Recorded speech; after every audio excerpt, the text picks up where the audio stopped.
Hi guys, we're currently on site now.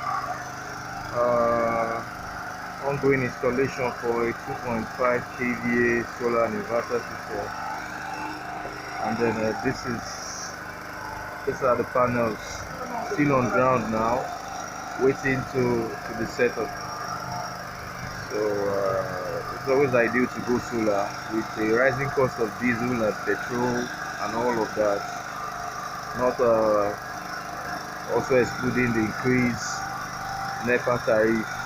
You can see the client generator is on, but in no time the generator will be history. He would now have to feed directly from the sun and his battery bag, affording him power 247. This system is supposed to power um, everything basically in the apartments.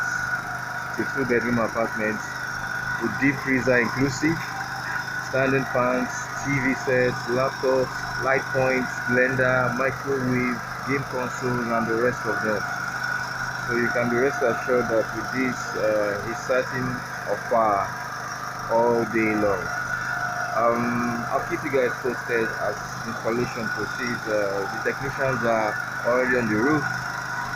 The systems have been set up already, so we're good to go.